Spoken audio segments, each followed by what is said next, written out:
شان یہ ہے، جس کی پہلی رات کا مقام اور مرتبہ یہ ہے کہ جب ماہ رمضان کی پہلی رات آتی ہے تو آسمانوں کے دروازے کھول دیے جاتے ہیں، جنت کے دروازے کھول دیے جاتے ہیں، جہنم کے دروازے بند کر دیے جاتے ہیں، اور عرش کے نیچے سے ایک ہوا چلتی ہے، اور وہ ہوا جب رحمت کی ہوا چلتی ہے تو اللہ اس رات اپنے بندوں کو پیار کی نظر سے دیکھتا ہے، محبت کی نظر سے دیکھتا ہے، اور اللہ کی محبت کی نظر جس بندے پر پڑ جاتی ہے اللہ اس پر جہنم کی آگ کو حرام فرما دیتا ہے۔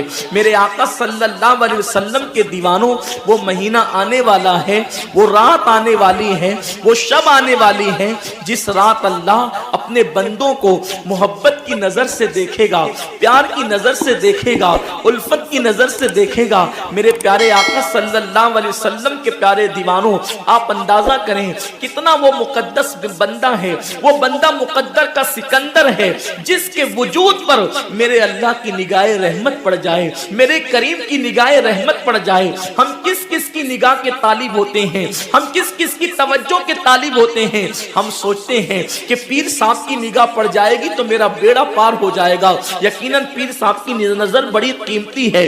دیوان شاہ بابا کی نظر پڑ جائے گی تو میری تقدیر بدل جائے گی، یقیناً اللہ کا ولی بڑی شان والا ہے۔ غوث پاک کی نظر پڑ جائے گی تو میرا بیڑا پار ہو جائے گا۔ اندازہ تو کریں جس پر اللہ کی نگاہ رحمت پڑ جائے، اور وہ رمضان شریف کی پہلی رات میں ہوتا ہے کہ اللہ اپنے بندوں کو پیار کی نظر سے دیکھتا ہے، اللہ اپنے بندوں کو محبت کی نظر سے دیکھتا ہے، اور خدا کی نگاہ رحمت جس پر پڑ گئی پھر اس کو جہنم کی آگ چھو نہیں سکتی، اس کو جہنم کی آگ جو ہے اس کو جلا نہیں سکتی۔ لیکن کتنے افسوس کی بات ہے، ماہ رمضان کی ایسی برکت والی رحمتوں بھری رات آتی ہے، اور وہ پہلی رات آتی ہے، اور اس رات میں ہم کیا کر رہے ہوتے ہیں؟ اس رات میں ہمارا حال یہ ہوتا ہے کہ ہم ہوٹل پہ بیٹھ کر ٹائم پاس کر رہے ہوتے ہیں، اس وقت ہم گھروں کے اندر بیٹھے ہوتے ہیں اور وقت کو ضائع کر رہے ہوتے ہیں۔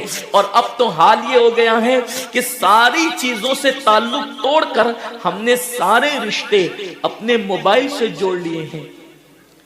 اس وقت ہمارا سب سے قریبی رشتہ دار اگر کوئی ہے تو وہ اپنا موبائل ہے۔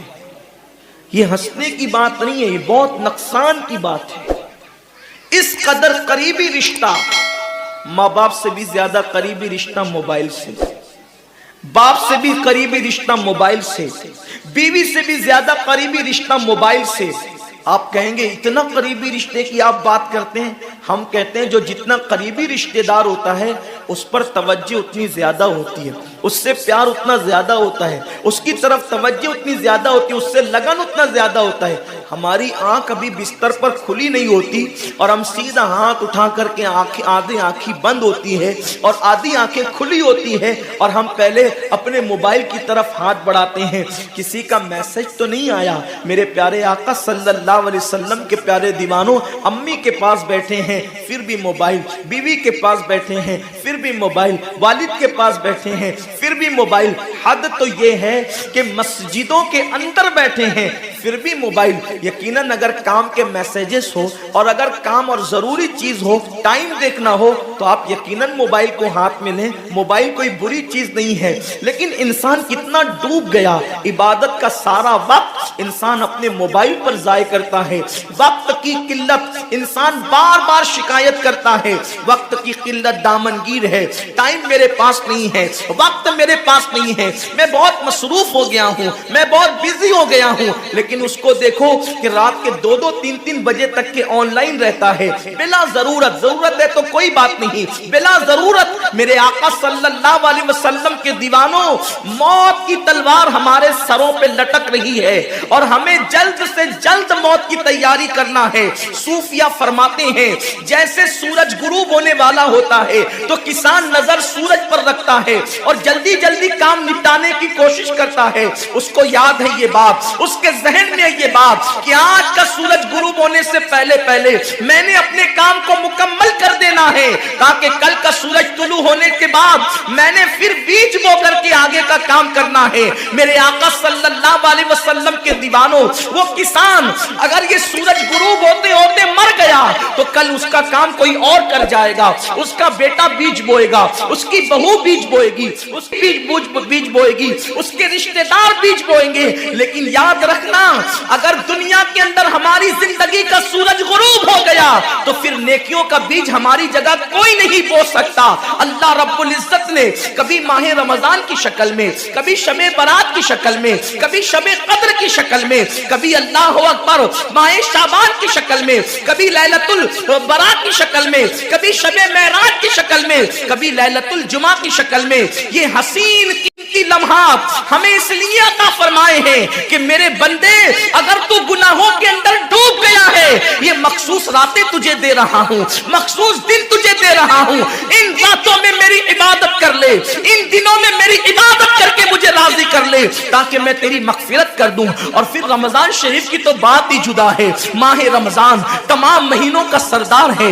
میرے آقا مصطفیٰ کریم رؤوف الرحیم صلی اللہ علیہ وسلم فرماتے ہیں ماہ رمضان کو سارے مہینوں پر ایسی فضیلت ہے جیسے مجھ محمد کو تمام مخلوق پر فضیلت حاصل ہے۔ میرے آقا فرماتے ہیں ماہ رمضان شریف میں اگر تم ایک نیکی کرتے ہو تو اللہ تمہیں 70 کا ثواب عطا کرتا ہے، اور تمہارا خلوص بڑھ جاتا ہے تو اللہ تمہیں ایک نیکی کا 1000 عطا کرتا ہے، اخلاص اور بڑھتا ہے تو اللہ ایک نیکی پر تمہیں بے حساب ثواب عطا کرتا ہے، اس کا کوئی حساب ہی نہیں ہوتا۔ آقا کریم رؤوف الرحیم صلی اللہ علیہ وسلم فرماتے ہیں یہ ماہ رمضان کیا ہے؟ اللہ کے محبوب مصطفیٰ کریم صلی اللہ علیہ وآلہ وسلم ماہ رمضان شریف کے روزوں کی اہمیت بیان کرتے ہوئے فرماتے ہیں کہ ماہ رمضان شریف کا ایک روزہ اگر کوئی چھوڑ دے اور پھر ساری زندگی اس کے بدلے میں روزہ رکھے تو ساری زندگی کے روزے اس ایک ماہ رمضان کے روزے کے برابر نہیں ہو سکتے۔ یہ ماہ رمضان شریف کے روزے کو فضیلت حاصل ہے، اور اللہ کے حبیب صلی اللہ علیہ وسلم فرماتے ہیں جو ماہ رمضان شریف میں عبادت کر کے اپنی بخشش نہیں کروا سکتا، اپنی مغفرت نہیں کروا سکتا، پھر اس کو کبھی موقع نہیں ملتا کہ وہ اپنی مغفرت کا سامان کرے۔ آقا کریم صلی اللہ علیہ وآلہ وسلم فرماتے ہیں کہ سال بھر تک ماہ رمضان شریف کے لیے جنت کو آراستہ کیا جاتا ہے، جنت کو سجایا جاتا ہے، جنت کو سنوارا جاتا ہے۔ اور آقا کریم صلی اللہ علیہ وسلم فرماتے ہیں بڑی بڑی آنکھ والی حوریں اللہ کی بارگاہ میں عرض کرتی ہے میرے کریم ہمیں ان کی دلہن بنانا جو ماہ رمضان شریف میں تیری عبادت کرتے ہیں، ہمیں ان کے نکاح میں دینا جو ماہ رمضان شریف کی رات کر کے تجھے منانے کی کوشش کرتے ہیں۔ آقا کریم صلی اللہ علیہ وسلم فرماتے ہیں اگر کوئی بندہ ماہ رمضان میں زنا سے بچے، شراب سے بچے، جھوٹ سے بچے، کسی کو تہمت لگانے سے بچے، اور ماہ رمضان شریف کا احترام کرتے ہوئے گناہوں سے بچے تو اللہ تبارک و تعالی ہر رات کے بدلے، رمضان شریف کی ہر رات کے بدلے 100 حوروں کے ساتھ اس کا نکاح فرمائے گا۔ یعنی 30 راتیں ہیں تو 100 حوروں کے ساتھ اس کا نکاح ہوگا۔ اور آقا کریم صلی اللہ علیہ وسلم فرماتے ہیں ماہ رمضان شریف کا احترام جو کرے اور احترام ماہ رمضان میں جو لغویات اور خرافات کو ترک کر دے، جو گناہوں کو چھوڑ دے، زنا کو، شراب کو، جھوٹ کو، بہتان تراشی کو چھوڑ دے، آقا فرماتے ہیں اس رمضان شریف کا احترام کرنے والے کے لیے اللہ نے جنت میں ایک ایسا محل بنایا ہے۔ اس محل کا حال یہ ہے کہ دنیا کے سارے اولین اور آخرین یعنی آدم سے لے کر آخری آنے والے تک انسان تک اگر سارے اس محل کے اندر داخل ہو جائے تو بھی اس محل کی اتنی ہی جگہ وہ لیں گے جتنی کی بکرے کی ران آپ کسی مکان کے اندر رکھتے ہیں تو بکرے کی ران کتنی جگہ گھیرتی ہے؟ بس تمام اولین اور آخرین اس محل کے اندر اتنی ہی جگہ گھیریں گے، یعنی وہ محل اتنا بڑا اللہ نے بنایا ہے، اور وہ محل صرف ان کے لیے ہے جو ماہ رمضان کے احترام میں گناہوں کو ترک کر دیتے ہیں، گناہوں کو چھوڑ دیتے ہیں۔ میرے آقا صلی اللہ علیہ وسلم کے پیارے دیوانوں، لیکن افسوس ہم اور دنوں کی طرح ماہ رمضان شریف کی راتوں کو ضائع کر دیتے۔ تاجروں کا سیزن آتا ہے تو تاجر پہلے سے تیاری کرتے ہیں کہ اس سیزن کے اندر میں نے مالدار بننا ہے، اتنا مال میں نے کمانا ہے کہ پھر میں نے سارے سال گھر میں بیٹھ کر کے کھانا ہے۔ ٹیلر لوگ تیاری کرتے ہیں، عید کے موقع پہ اتنی محنت کریں گے رات دن کہ سال بھر اگر کوئی کسٹمر نہ بھی آئے تو وہ گھر بیٹھ کے آرام سے کھا سکے۔ کپڑے والے سوچتے ہیں کہ سیزن آئے گا، جو بھی سیزن ان کا آتا ہے اتنا کمائیں گے کہ سال بھر بیٹھ کے کھائیں گے۔ لوگوں، جیسے کپڑوں کا سیزن آتا ہے، ٹیلروں کا سیزن آتا ہے، پھلوں کا سیزن آتا ہے، ایک سیزن نیکیوں کا بھی آتا ہے، ایک سیزن مغفرت کا بھی آتا ہے، ایک سیزن جنتی بننے کا بھی آتا ہے، ایک سیزن اللہ کو راضی کرنے کا بھی آتا ہے۔ ارے یہ کیا کم ہے؟ میرے رسول سچے نبی صادق و مصدوق نبی نے فرمایا ماہ رمضان کی ہر رات اللہ پہلے آسمان پہ تجلی کرتا ہے اور اللہ اپنے بندے سے پکار پکار کر غروب آفتاب سے لے کر صبح صادق طلوع ہونے تک کہتا ہے میرے بندے اگر تو گنہگار ہے تو مجھ سے معافی تاکہ میں تیری مغفرت کر دوں، میں تجھے جنت کا پروانہ عطا کر دوں، اگر تو غریب ہے تو مجھ سے دولت مانگ تاکہ میں تجھے دولت عطا کر دوں، اگر تو نعمت سے محروم ہے تو نعمت مانگ تاکہ میں تجھے نعمت عطا کر دوں۔ یہی وجہ تو ہے حضرات صحابہ کرام جب رمضان شریف آتا تو وہ ایسے تیاریاں کرتے تھے جیسے ہم اپنے گھروں کی شادیوں کی تیاری کرتے ہیں۔ صحابہ اتنے مصروف ہو جاتے رمضان شریف کی تیاریوں میں، اور کیسی تیاری کرتے؟ ہم بھی رمضان شریف کی تیاری کرتے ہیں۔ ہماری تیاری کیا ہے؟ سحری میں تری کے مسالے کو چاہیے، سحری کے اندر یہ چاہیے، سحری میں وہ چاہیے، افطار میں یہ چاہیے، افطار میں وہ چاہیے۔ مجھے اس سے کوئی جو ہے وہ شکوہ نہیں،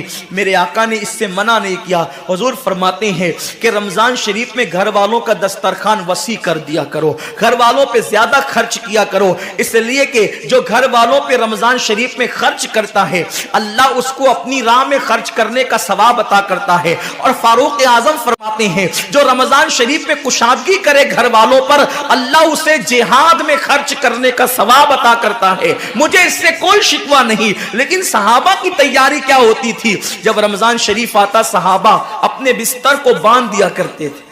رمضان شریف آتا تو صحابہ بستر کو باندھ دیتے تھے۔ کیوں باندھ دیتے تھے بستر کو؟ اس لیے کہ اب سونا نہیں ہے، سونے کی راتیں 11 مہینے کی راتیں ہیں، اب غفلت میں زندگی نہیں گزارنا ہے، بلکہ راتوں کو جگ کر دن کو جگ کر اللہ کی اتنی عبادت کرنا ہے کہ عبادت کا سیزن آ گیا۔ اس لیے کہ اللہ کے رسول فرماتے ہیں جس نے رمضان شریف پایا اور عبادت کر کے اللہ کو راضی نہیں کر لیا ایسا بندہ ہمیشہ اللہ کی رحمت سے دور کر دیا جائے۔ اس لیے صحابہ رمضان شریف کی تیاری کرتے تھے، بستر باندھ دیتے تھے، اور اپنا معمول کیا ہے؟ جو فجر میں سوئیں گے تو وہ عصر میں اٹھیں گے، رات بھر جاگیں گے کرکٹ کھیلتے ہوئے، رات بھر جاگیں گے گلیوں میں گھومتے ہوئے۔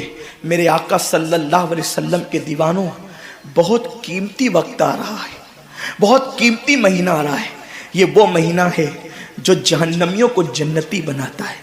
آقا کریم صلی اللہ علیہ وسلم فرماتے ہیں ہر افطار کے وقت اللہ 60,000 ایسے جہنمیوں کو جہنم سے آزاد کر کے جنتی بناتا ہے جن کا جہنمی ہونا واجب ہو گیا تھا۔ اور ایک مقام پہ فرماتے 5 لاکھ جہنمیوں کو ہر افطار کے وقت جہنم سے آزاد کیا جاتا ہے۔ اور اسی پہ بس نہیں، حضور فرماتے ہیں جب شب جمعہ آتی ہے ماہ رمضان کی، جمعرات کا سورج غروب ہوتا ہے تو جمعہ کا سورج غروب ہونے سے پہلے تک ہر سیکنڈ میں 5 لاکھ جہنمیوں کو جہنم سے آزاد کیا جاتا ہے۔ اور جب جمعہ کا آخری وقت آتا ہے، آخری ساعت آتی ہے، میرے کریم آقا فرماتے ہیں جمعرات کا سورج غروب ہونے سے لے کر جمعہ کا سورج غروب ہونے تک ہر لمحے میں جو 5-5 لاکھ کو آزاد کیا گیا تھا، اب آخری سیکنڈ میں جو غروب کا وقت ہوتا ہے جتنے آزاد کیے گئے تھے اتنوں کی تعداد کے برابر اس آخری ساعت کے اندر اللہ اپنے جہنمی بندوں کو جہنم سے آزاد کر دیتا ہے۔ کتنا قیمتی وقت ہوتا ہے، افطار کا وقت کتنا قیمتی ہے، سحری کا وقت کتنا قیمتی ہے، لیکن اس وقت بھی ہم کہاں لگے ہوتے۔ اب تو لوگوں نے ٹی وی چینلوں پر پروگرامات شروع کر دیے، دینی پروگرامات۔ مجھے دینی پروگرامات اگر ٹی وی پہ نشر ہوتے ہیں تو اس سے کوئی اختلاف نہیں۔